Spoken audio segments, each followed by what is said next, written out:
S24's international affairs editor Douglas Herbert is on set with us. Thanks for joining us, Doug. First off, von der Leyen heading to Kyiv. She's not the first EU figure to go there in person, but this is a significant moment nonetheless. Yeah, it is. And it's part of, as you said, a continuum. You know, the ones who set the tone were the Polish, Czech, and Slovenian prime ministers back in mid-March, March 15th. They all went, and this was during the siege of the capital, before the Russian troops had retreated because they simply didn't have the wherewithal to take the capital. Before the retreat, in the midst of the siege, the three prime ministers of the Central European countries went really in a show of solidarity. You know, Volodymyr Zelensky, he has appealed to, as he put it, he wrote it on social media, he says, all friends of Ukraine to visit Kyiv.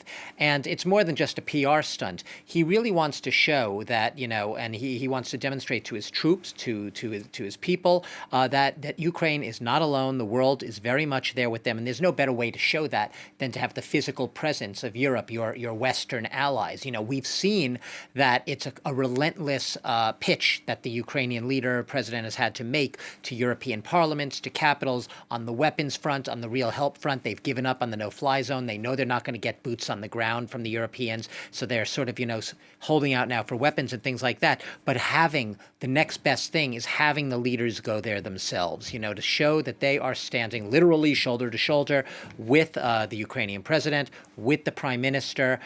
So it's symbolic, but it's more than symbolic if it actually serves the purpose of raising morale and really, you know, being there, making your presence felt on the ground, saying, I'm going to go to Ukraine. Sure, you know, it is a risky trip. It's a risky trip for journalists. It's a risky trip for politicians. It's a risky trip for anyone now to go to Ukraine, even the zones where the Russian troops have retreated, because it's still a very iffy and uncertain situation. So it's a statement. It says, you know, we are there with you. Yes, it's risky. We think it's worth us to be there at this time of your absolute duress, your historic need, for us to be there alongside you to show that we are in this with you in the short term, the medium term, and the long term. Comes a few days after, I'll also say, the president of the European Parliament, Roberta Metsola, you'll remember, also went to Kyiv. So it's really part of a continuing pattern of a sort of parade of European officials and leaders going to Kyiv and showing that they're there, taking those selfies alongside Volodymyr Zelensky. And, well, one of the topics discussed will be obviously the mounting evidence of Russian war crimes in cities they've occupied, places like Bucha, places like Borodyanka, as we saw earlier. The EU Home Affairs Commissioner saying in Prague that these crimes should not go unpunished.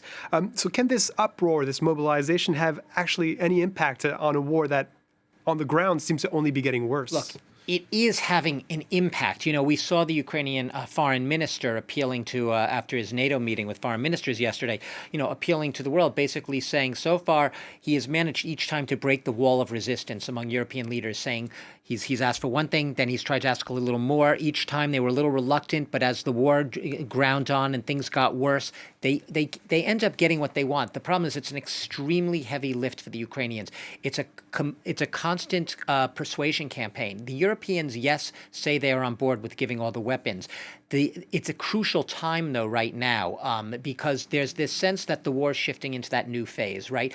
With the redeployment, it doesn't mean Putin has necessarily given up on Kyiv and Western Ukraine, but at least for the moment, the focus appears to be more on the east and the south and preparing, perhaps in the days and a week to come, for an all-out and perhaps massive assault on those areas of Ukraine. And that's why the Europeans know that now is not the time. Now is the time.